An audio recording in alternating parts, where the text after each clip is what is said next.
tali ya ba ordonnance Mukonjamboka sala ba ordonnance na magistrature suprême na niveau ya armée mona John Numbi na sala ba réaction baza agnoté koto pe les deux juges au baza ko s'opposer na Mukonjamboka est-ce que tu sais que Diango chef de l'état c'est tikende ba de bazo lo ba do mbano ni ne ozalo to moni présence et ya prestation ba sermé salemi wana mais les deux juges premier ministre Owazaki nommé par les chefs de l'état était président Assemblée nationale a été à Tini Moutou, Oya Sénat était les deux juges, Baboy, Baboy, qui a coup de crasse, la Kawana. Alors, qu'est-ce qui va se passer? Mbano na bango ezani bandeko basali, ba o ba désavouer, ba déshonorer invitation Mukonjamboka.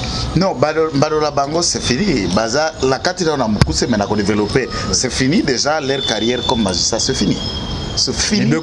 C'est fini et c'est fini, je vais développer. Non, non, je vous l'ai dit, c'est fini pour Kilomba, Noël et pour Jean Ouboulou, c'est fini. Pour eux, ils auront la vie. Oignon Sebassi va amasser derrière Kabila et derrière la corruption, derrière le hold-up électoral à la Cour constitutionnelle, de organiser leur vie et leur conscience tranquille. Quand on arrive à un niveau, il y a haut magistrat local à Bango, aux alliés hauts fonctionnaires de l'État. Magistrature, ils ont politique, ils ont ni qu'un cash, ni qu'un FCCT, les magistrats ne font pas partie d'un camp. Même à temps où il y a un président de la République, ce n'est pas puisque tu étais Kilomba, échelonné, sauté, à moins de 40 ans, juge à la Cour suprême de justice, juge à la Cour constitutionnelle, au commis redevable devant Kabila ou le PPRD, ou puisque tu es originaire d'Imanyema, au commis redevable pour soutenir... Non, exactement, mais Jean Ouboula Azam était là, il est kassayen. Azam Tamanyema. Je le dis, je pèse les mots. Et vous tombez en panneau à cet institut n'a pas développé ma mouketike langai. Il n'a qu'à saisir les instances, cette vidéo sera là, il n'a qu'à saisir les instances, je m'en fous. Je suis en train de dire ce que j'ai dit, est-ce que j'ai peur de lui? Est-ce que j'ai peur de quelqu'un? Mais baza reprocher na Mukonjamboka. Mais attendez, est-ce que lui a les reproches? Est-ce que magistrat a lokola mbolombolo na ba lingala te? Mampinga le magistrat suprême ne fati. Abi boyo mbolombolo na ngala moni yo ko sa musala pona mboka malamu awo. Yo lobi te ngala ko kende wana te ngala lingi wana sale makala mbolombolo wapi. C'est ça à travers le monde sokali solo à Bongo.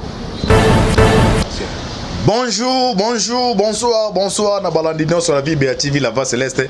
Mbote na bino bozali ebele partout dans le monde. Boza ko na biso par la voie internet. Wana niveau États-Unis na moni. Pasteur César Mouanga to na niveau Europe apporte tosé katoko. Na Suisse toujours Mama Konde Chita la mère de Zopové to na Europe na niveau Suisse, na niveau France pardon. Mama Kabasi Charlotte na Belgique, Mama de Charlotte to boza na Asie, Océanie, en Afrique. Sans oublier en République démocratique du Congo, ezali mwana bino ndeko na bino Moïse Bango Kantibal émission na biso émission no bolingaka toloba awa nazali ngai mokote ezali bamule belé obera botunaka Antibal maître akenda wapi maître kitanga akenda wapi na eso kaza mameta privé yemo olimbo la bino lelo tozana maître kitenge na ne tosa décryptage ya actualité politique les deux juges va s'opposer au chef de l'État est-ce que ba osuka ndenge yeme ya suka kitunda ya kaselebe ba osuka ndenge to sala en grosso modo actualité politique maître kitenge bonjour bonjour de Koranga Tibal s'adresser na bandeko ba benginga ba déranger nga ba tuni maître akenda wapi nga baza meza privé mo s'adresser na bango d'abord ozaki wapi batata ba mama bandeko mbote pora ba soutien na bino par exemple pora kotuna mituna na bino mana bino amboka tozalaki bongo na makambo na justice pora kaka mboka elingi bosolo te ele komoko tokotaki ti makala ndenge na koloba mais na bimaki kuna malade bolandaki biso na ndeko Alvin quand on a expliqué mais il fallait qu'il nalandela na nous soins ya maladie traitement pe kozala kolanda ndenge nini eza kosalema en attendant de reprendre by mission maintenant qui rekomi ko kende kino na suka il y a un changement tokomisi mokonzi nzambe na losambo na bino pe na soutien na bae basungaki biso de part et d'autre na kokakotanga bakombo na bino nyonso bipai na bipai bozali mokonzi nzambe apambola bino tolobi na bino sincèrement merci. OK, merci directement to aborder premier point lelo bakor a IDP so bakufaka na marche ya anti Rosa Malonda Ib Malelo moi réaction muke pona ba combatto ba. En tout cas, réaction est toki ko sepela na liwa ya motote. Bakufa Soufachi, c'est choquant que Koufami lokola Mbinzo, Batetami lokola Ndika et Soufachi qui a encore de morts. Pourquoi? Puisque na kati ya corps ya police, na kati ya corps ya ba service d'armée, il y a eu des gens qui se sont officialisés lokola ba militants d'un camp, oubliant que police est apolitique, armée est apolitique. Et il y a même gaz lacrymogène anticonventionnel qu'on continue à utiliser en République démocratique du Congo. Ça veut dire aux alaganacide sulfurique ce côté on a misapina maboko. Balongola yango ko banana risi ko banana 1945 on n'en utilise plus. Comment bakoki ko équiper police de tels dispositifs contre sa propre population? Comment yo policier ko ki ko tirer à bout portant au lieu beta bat massage à likolo pour na tirer à sommation? Comment? Et jusqu'à ce que Tokokunda Bango, on n'a arrêté aucun individu. Les enquêtes n'ont rien donné. Ça, c'est choquant. Alors, mais t'es faute. Ça, c'est choquant. Faute, non, mais écoutez... Non, non, non, non, non. Est-ce que nous... Attends, Kabila, eh, bah, aussi, ma bakufa, ibo, ben, ça, Kabila, mtaboma. Ndeko Moïse, nasina ebisa yoke, ngai, naza jalo l'histoire IDPST. Oyebanga bandakala, na kata IDP, IDPST, ndakwa mtute, eza parti, oyo papa, tsekeza tikela, eza héritage commun. Nazana basus, nazana basute, menatika la kobete la mosali mabe maboko te pa kozwaka maboko na ngai te. Ozala kankonde, ozala kingani. Soko sali elongo bani na système ya IDP so état de droit to bete le maboko. Otenga mission. La responsabilité ne peut être établie qu'après les enquêtes. Puisque les établissements eza lokola ngana sali banquette te. Il fallait que RDC mais la justice auto luka élève une nation. Il y a caméra rapide, il y a caméra mais non non non non s'il vous plaît. La justice auto ko benga ba magistrat auto ko koma na étape yango na opetaka moi introduction, c'est cela leur travail. Il y a des morts d'hommes. La loi est que sa ministère public le pouvoir à cause de la caba qui ne peut saisir, il était à rechercher peu d'informations. Il n'attend pas que quelqu'un lui dise il peut descendre sur le terrain, il y a une mort ici, il y a une mort ici, dans quelles circonstances, dans quel cas. Même les organisateurs, même Obaya qui pour encadrer manifestation, puisqu'il y a eu plusieurs marches. Il y a Pepper de Salemaki en lequel nous encourageons, puisque Moniba, les lots, Pepper de Paye Koli Balabala. Que on peut être au pouvoir. Papa, oui, bien leçon. IDPS, oh, azalaka na pouvoir, azana balabala, mais na PPRD azana pouvoir. Tozana bango premier ministre PPRD, majorité PPRD, ainsi de suite. Bah yekoli que on peut être aussi na pouvoir, mais na balabala. Donc l'IDPS apprécie leçon.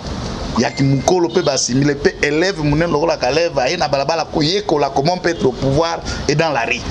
Ça, c'est une leçon. Mais ici, le parquet doit toujours aider l'État avec des enquêtes sérieuses. Il y a eu des morts aux banquettes et l'Oba et l'Okomo côté. Les enterrer comme ça, oui, nous allons le faire. Mais c'est choquant. Puisque tant que la police a encadré une manifestation à la Mouka, vous avez pu voir qu'en encadrant une manifestation, il ne peut pas y avoir de morts. Tant que la police a encadré les badauds et les bandits qu'on a rassemblés. Il n'y a pas question de discipline. Tous les badauds et les bandits du PPRD qu'on a ramassé à 7 000, 8 000 francs au tal, aux images.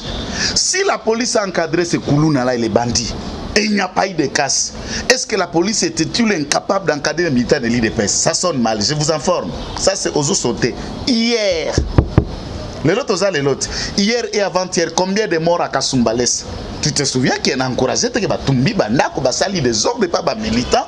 C'est un policier qui tue à bout portant des militants de l'IDPS à Kassumbales à cause de la morgue. Cette haine-là, on peut le qualifier IDPS Moulouba. Est-ce que nous avons chaque jour? Oui, nous avons Moulouba. Pena Oloba ya ko blaguer te na osalango pona sa mutu dikidikite. Na la Moulouba te, tous ceux qui connaissent savent. Donc qui tengene za Moulouba? Na za Moulouba te, qui tenge c'est pas Moulouba, Moulouba za la chi tenge. Na za qui? Vous comprenez?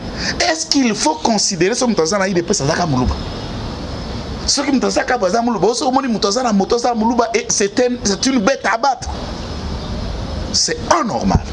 C'est inexplicable que l'élo nous aspirons à l'état de droit.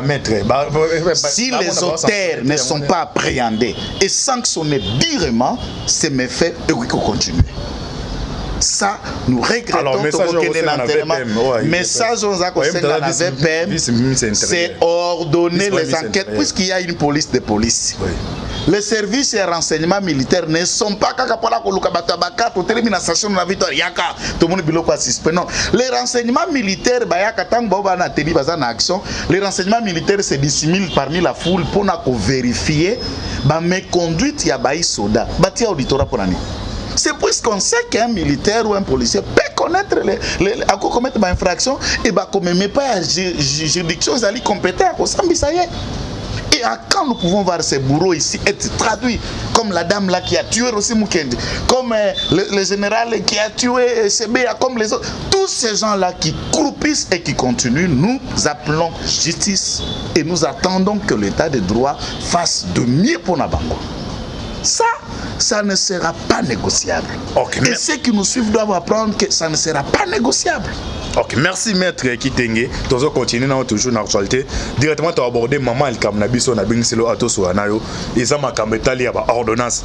Mukonjambo kasala ba ordonnance na magistrature suprême na niveau ya armée. Mon John Numbi na sala ba réaction baza agnoté koto pe les deux juges au baza ko s'opposer na Mukonjamboka. Est-ce que tu sais que Diango chef de l'État zé tikende ba de bazo lo barrière do mbanoni ne ozalo to moni présence et ya prestation ba sermer salemi wana mais les deux juges premier ministre Oazaki nommé par les chefs de l'État a été président de l'Assemblée nationale a été à Tini Moutou Oya Sénat était les deux juges baboy ba ba la cour de cassation ba tila kawana. Alors en grosso modo comme aux avocats ils nous ont do makamona oye ba limbo la batu expliquer ba na ba landawa qu'est-ce qui va se passer mbano na bango ezani bandeko basali ba o ba désavouer ba déshonorer invitation Mukonjamboka.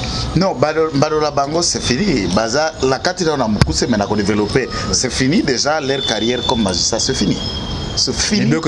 C'est fini et c'est fini, je vais développer. Non, je vous l'ai dit, c'est fini pour Kilomba, Noël et pour Jean Ouboulou, c'est fini. Pour eux, ils auront la vie. Oignon Sebassi va amasser derrière Kabila et derrière la corruption, derrière le hold-up électoral à la Cour constitutionnelle, de organiser leur vie et leur conscience tranquille. Pour, quand on arrive à un niveau, il y a haut magistrat local à Bango, aux alliés hauts fonctionnaires de l'État. Magistrature, ils ont politique, ils ont ni qu'un cash, ni qu'un FCCT, les magistrats ne font pas partie d'un camp. Même à temps où il y a un président de la République, ce n'est pas puisque tu étais Kilomba, échelonné, sauté à moins de 40 ans, juge à la Cour suprême de justice, juge à la Cour constitutionnelle au commis redevable devant Kabila ou le PPRD, ou puisque tu es originaire d'Imanyema, au commis redevable pour soutenir... Non, exactement, mais Jean Ouboula était là, il est kassayen. Je l'ai dit, je pèse les mots. Et vous tombez en panneau à cet asitué ndako sanga passe. Nako développer ma muketike langai. Yenda salanga passe ndeko Moïse. Aza nano atana ba 50 ans. Aza déjà au sommet de la justice congolaise. Jean Noël Kilomba. Kilomba, Azana a 50 ans, Azana déjà au sommet de la justice. Arrivé à la Cour suprême de justice à moins de 50 ans.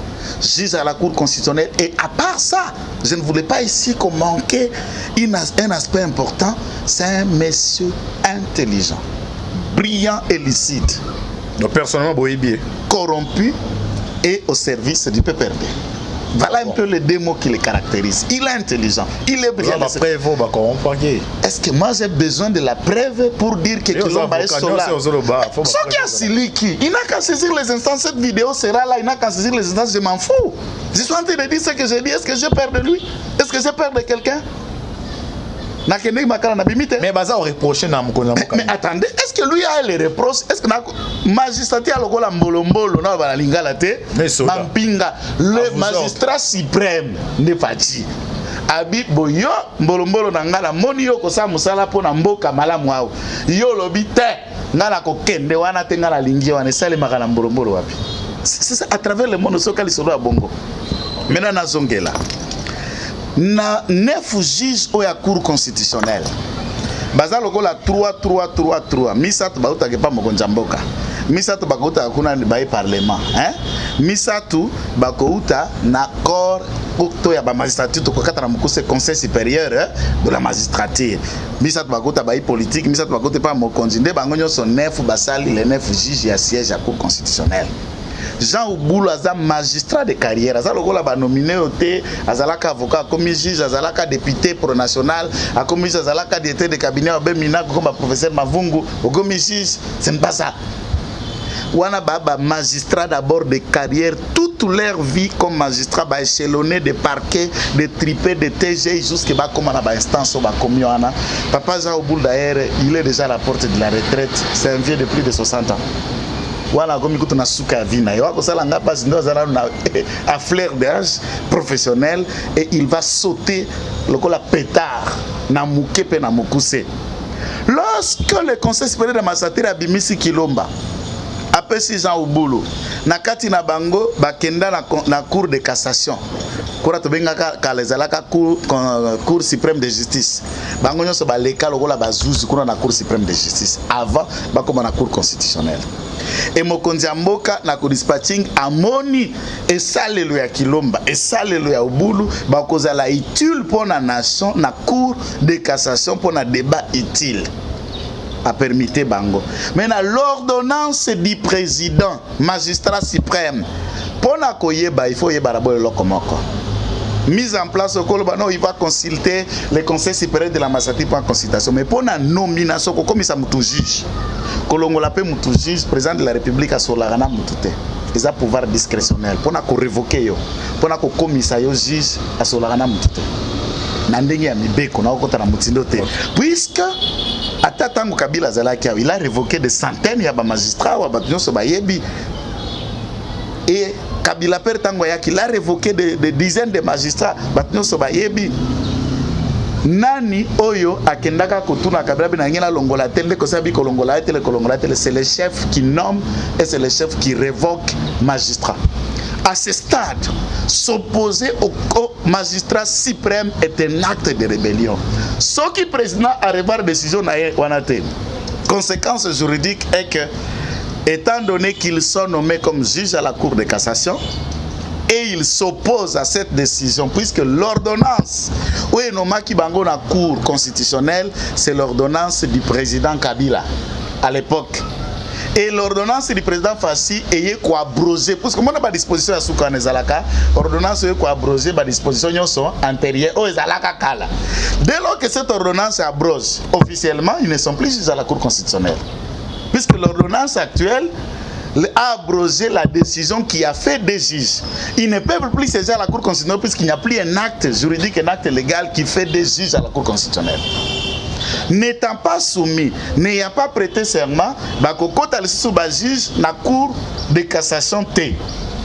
Et cet acte de rébellion fait de remercier à la petite poto Bakobenga Kaba révoquer. Et j'en appelle au président de la République de tout lever et sans délai de voir ces deux gaillards être expulsés dans la petite fenêtre de ruelle. Bana place na Kora Bamasati, d'abord ce sont des corrompus et des immoraux juges. Alors merci maître. Alors toi toujours na sujet wana assurance nzwaki bango baboye loko wana kuboya nomination mukonjamboka.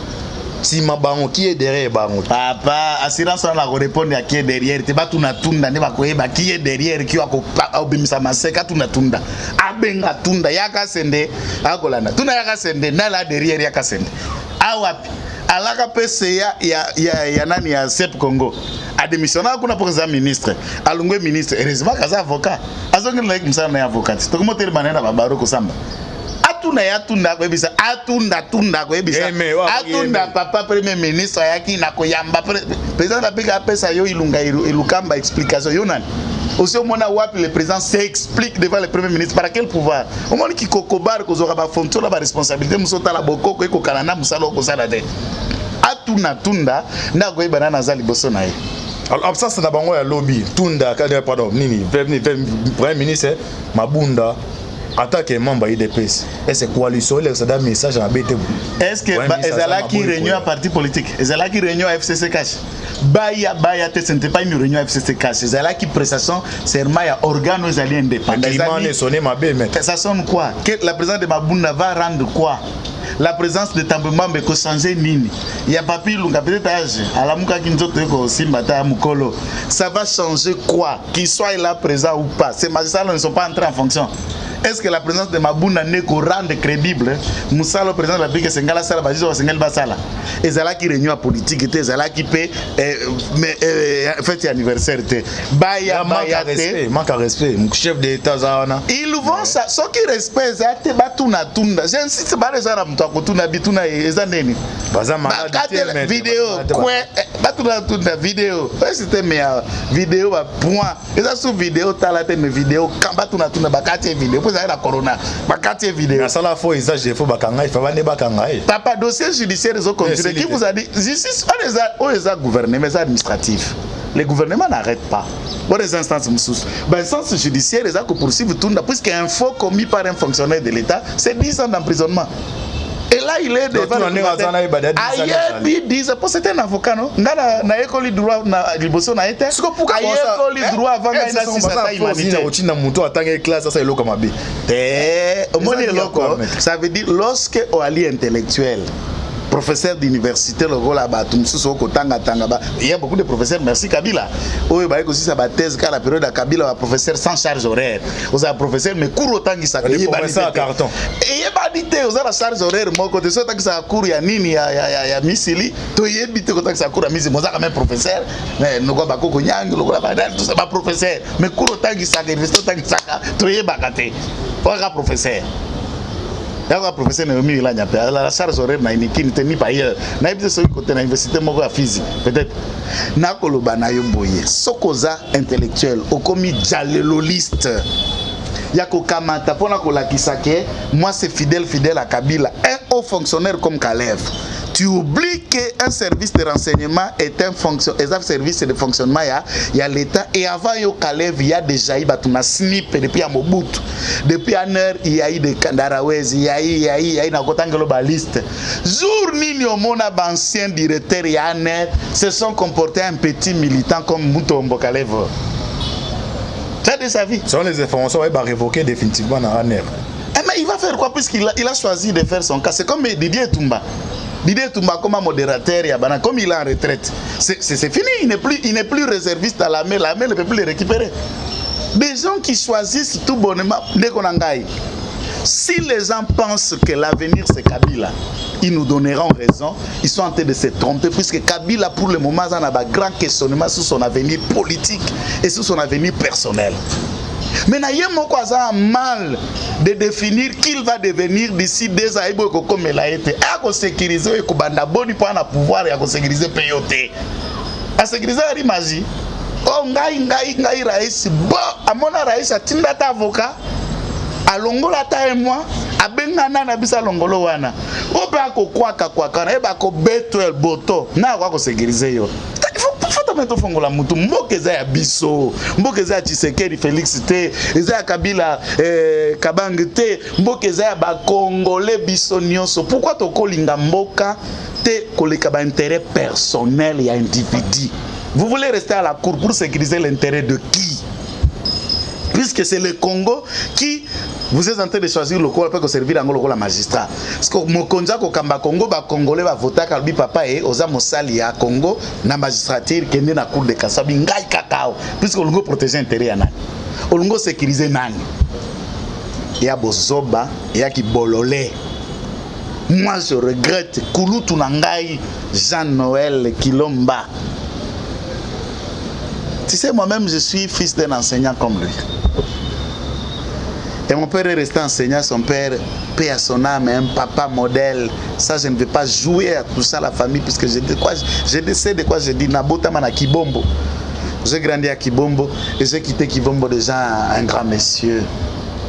Et son père, l'inspecteur Kilomba, est connu de nos parents et de nous tous qui étaient là, enseignants comme lui. Et ce vieux était brillant génie depuis le bas âge jusqu'à Komatanenga et Chelone à Kokomanaïté Nyonakomi. Vous allez saboter la carrière pour l'Union comme un magistrat militant. C'est malheureux. Okay, il faisait déjà la fierté et l'avenir, vous sentez que Kilomba pouvait devenir un grand na kati ya magistrature vi mayel na expérience wa komi na yango et il tombe en panneau comme ça. Je ne sais pas quel démon qu'il a pris. Okay, mais c'est trop tard. Okay. Révoqué. Ok, merci maître. On dit que tu repères ça négocier raison parce que non na cour on a pris Zaki au dessus Fatia Zalaki démission Luamba na réaction ba juge ba ça. Ah na bossa il faut déjà non là tout na vie Luamba. Vie la maman a remettre ba footing na poto comme nganga vie. Tout na vie Luamba. A mukolo na yo na musala. Papa Luamba sisi dura peut-être yo ça na primaire. Papa Luamba comme magistrat peut-être yo au zala na G1. Peut-être au bani pe université te. Tout na vie Luamba. Abendi njoto yosko bimi pomba oteami et boulot na yo esili. Si le président de la République va démontrer comme il a fait pour l'abandonnance à G-Camine, ordonnance à SNCC, FCC Maté Kita a modifié l'ordonnance en éthique là oui et amen pe bakiungu bakota. S'il veut faire pour tout Naba Mati Bakiti Yeme ou le reste niet. S'il veut faire pour le peuple et puis Fati en train de réasseoir son autorité à tous les niveaux. Sokoza teti okote tamaloko andika. Ok, merci maître. Tu as commis petit à petit qu'on a chité pour aborder un deuxième épisode. Mamousso est belé. Alors, coalition FC Cash, Rosa Malonda, sort les andérini. C'est le passé. Le passé. Rosa Malonda, non, c'est le passé. Il faut même pas parler, mon ami. Rosa, c'est le passé. Les opposants à la mettre. Il y aura les élections. Non, moi je parle que de mon camp. IDPS, Totiko Sala, étude, YASEP. Mais FC d'abord créé pour 2023, donc tu sais qui est diafragité. C'est bien. D'ailleurs, moi, j'encourage qu'il rappelle. On a constaté Moutamba. Moi, Moutanda. Non, Moutanda, ce sont des petits badauds. Arrêtez ce que vous racontez là. Moutanda, constaté Moutanda. Il a quelle base? Azamon FCC. Mais ça me dit rien. Ça me dit rien. Ça me dit rien. Ça me dit rien. C'est un avocat aussi au cap le data dossier à Soso Akoufa. Ça me dit rien, moi. Qu'ils le disent, tu sais qu'il va faire aux élections en 2023. Ça que tout le monde se rassure. Tu sais que dans Kabila, il fallait que l'élection en 2016, ma mission en 2018. Il ne faut jamais pas comparer avec Kabila. C'est la même chose, puisque Bango va déjà la précédente école, na Bango, il y a prolongation, na école, il y a conciliable. Tu sais qu'elle n'est pas dans ça. Les élections auront bel et bien liées en 2023. L'IDPS est à la rang de bataille. Conclave n'a été dit à CEP et ça, il va dans le centre Nganda, et c'est là qui dimanche. Communiqué, proposition, réforme et l'IDPS c'est un pré-rang de bataille, même dans un matin d'élection, nous sommes là. Donc voici 2023, Fatou Zareli. Bissoto, ça a un problème. 2023, c'est les Congolais qui doivent décider. Ce n'est pas nous. Nous, pour moi, je vais dire oui, je vais Fati. Mais c'est les Congolais. Alors, en 2018, il y a des Manani. En 2018, il y a des Staki. Quand des Staki a Fati, il président. En 2018, il y a des Staki. En 2023, les Congolais ont désigné. Mais c'est les Congolais qui ont désigné Fati comme président de la République. Et c'est là qu'individu m'a compris. On va désigner une majorité à FCC. Majorité FCC qui l'homme banaja au boulot moi la ko signer ndé ba créer majorité wana Congolais désigner majorité té résultat ya législative na provincial ba kamata o bima na seni batia pembeni et ba kena ba résultat pa nanga ronsa kilomba ubulu na luamba ndé ba créer majorité wana sous calculatrice au mona na parlement wana. Ça n'a jamais été le foot de la population. Biso Tolobaka, exactement le président de la République a gagné l'élection de Tolobaka qui n'a été malam. Nous avons toujours dit que le président a été élu puisqu'il le méritait et c'est le peuple qui l'ont élu, mais la majorité au Parlement c'est hold-up électoral. Ça on ne dit pas honnêtement. Ok, merci maître. Tu comme dans souka pour la chité. Alors tu n'as face aux caméras en 3 minutes. En grosso modo, na nyon solobi awa olimbola batu. Na grosso modo, ongana kolobala bana mboka nazo sala dia lelote. Bipa na bipa bozana poto, vous pouvez tous constater 3 choses. Fatia Bandaki, il a promis qu'il y a un président qui règne et qui ne gouverne pas. Alobaki na kozala yangote. Alobaki akotika la kozala lilingi ya pamba comme bozako présenter yete. Et vous êtes en train de voir combien Mwanamboka a réaffirmé l'autorité naïe, comment il est en train de reprendre la main dans la gestion des institutions pour reconnaître que les contrats sociaux à la peuple congolais des commissariats wana. Et binoba congolais, Fatia Kokokawana est mon côté. Akokananga kakata, kokana Moïse kakata, kokana ba congolais nyos obana kati FCC, les congolais consciencieux baza. À cause de la besoin de Congolais consciencieux, il y a la société civile. Oyo, baza ni dans un camp ni dans un autre, mais qui croient en République démocratique du Congo comme terre de Dieu, na ba destin, na makanis, na mayele, na bomoko, bandeko. Totika makambo ya guerre ya tribalisme. Na utu koloba na introduction ya mission awa, biso nyonso tozala na sima. Puis na bosa ma commentaire mke pour deux jumeaux baba tumbaki bona Congo central. O baza mumba ide parce que commentaire mke na bosa. C'est ça que je dis, dans le temps ils allaient quitter ça, c'est la haine. Et ce qu'on crée des jumeaux na baza originaire ya wapi. C'est ça la question, c'est la haine. Tribalisme neza komata ya motindo nini. Ngana muluba te, mais na kotambola na baluba, na kotambola na bakongo, na kotambola na mwasi na ngapa muluba. À la différence, il y a Ongana Zate, mais moi c'est Nangam. Mais comment on va douter ma casse? Non, bien sûr, c'est ce que les gens savent, mais les gens me connaissent. Et moi, d'une famille de 10 personnes, mes sœurs et mes frères sont partout en Europe, là-bas, et puis c'est ce que je dis ici. Natangi on a Kisasa, Natangi na Kindu, Natangi na Kibombo, les gens qui m'ont vu grandir à Kibombo, à Mamba Georges, savent de quoi je dis ici. Il y a moins de gens qui connaissent. Vous voyez, ancien Boston, Mamba Sako, le champion du monde à Mamba Sako. Et c'est dans son village là où moi je suis né à Mamba Georges, à Kibomba, 117 km de la ville de Kindu. Comprenez d'où je viens. Donc il ne faut pas qu'on confonde où les restes, ceux qui me disent ma couleur à Baza Moulouba, les restes, ceux qui me disent c'est que la timonière à Moulouba. Il faut nous tolongola tribalité, na tribalisme dans les débats nationaux. Toi, Banamboka. Troisième éloque.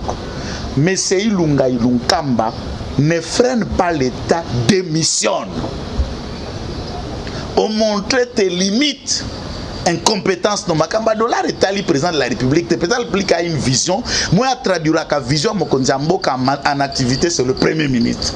Nzala, Mpasi, Makamba Kofungamate, c'est le gouvernement. Et c'est toi qui présides ce gouvernement. Mais attends, nous en appelons.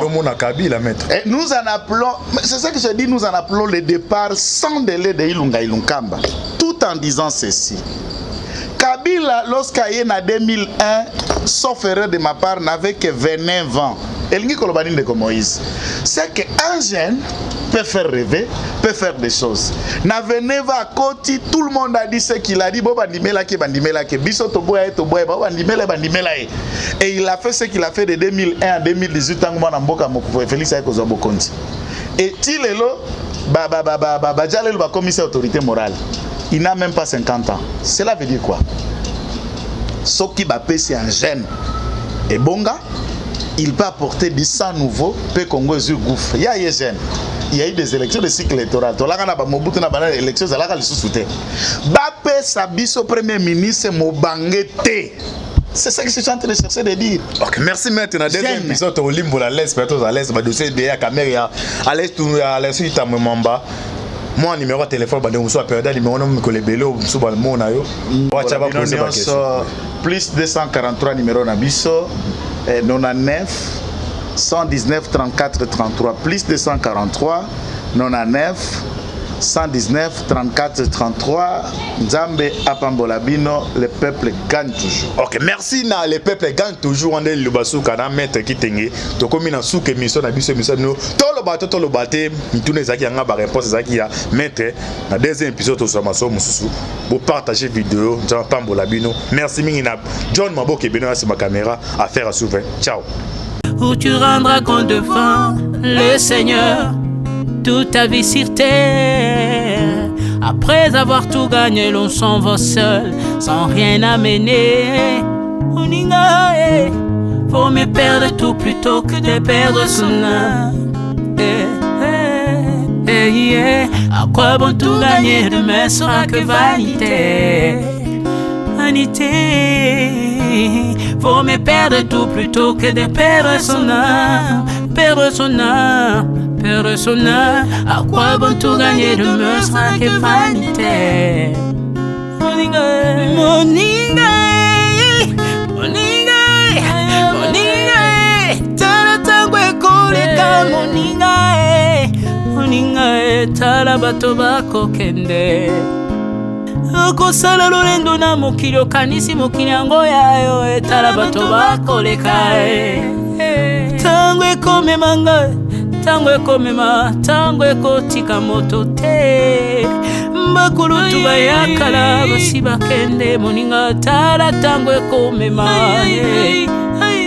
Papi Charles Mombaya si akenda kala otango eza komema ya mari si akena ye misa mungolo we tala tango ebebi ye papa de baba si akenda kala tango eza koleka ale moloto we si akenda kala potango eza koleka ata mobutu sesese kokukungwendo wazabanga asi akenda kala tango eza koleka Mzee Laurent Désiré Kabila akenda kala tango eza koleka tango ekotika moto te tango ebangaka mokolo te liwa abangaka mokolo te abangaka peleki te abangaka moto mbongo te ayokaka mpe mobola mawa te liwa tango ayaka amemaka moto nyonso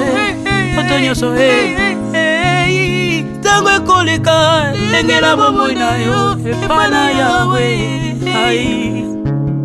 tango ekomema ndenge na bomoi na yo mokolo na yo ekoya okokende ndenge nini le temps passe ne s'arrête jamais le temps passe moninga tala tango ekomema moninga tala tango ekoleka moninga tala tango ekomema moninga tala tango ekomema tango ekotika moto te engela bomoi na yo tala bato bakokende osala ndenge nini okotikala ebende te okotikala ebende le temps passe ne s'arrête jamais le temps passe ne pardonne jamais le temps passe ne s'arrête jamais lengela bomo moninga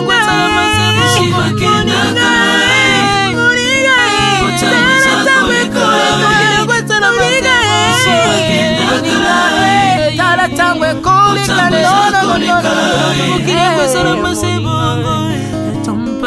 ekolo nyonso bato bakoketango eza koleka nalela mpona nini nalela mpona nini tango eza koleka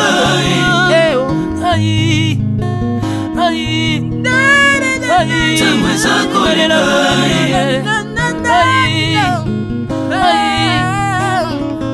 tango eza koleka le temps passe Alvin et Bea tala tango ekoleka nabongisa bomonanga mpona nini bato bakokende biloko nyonso ekoleka nalelalela ntina nini natangisa makila na boma bato mpona nini soki nyonso ekoleka un jour nabanga kufa mpona nini soki naza putulu ya pamba mokolo ezali na koleka le temps passe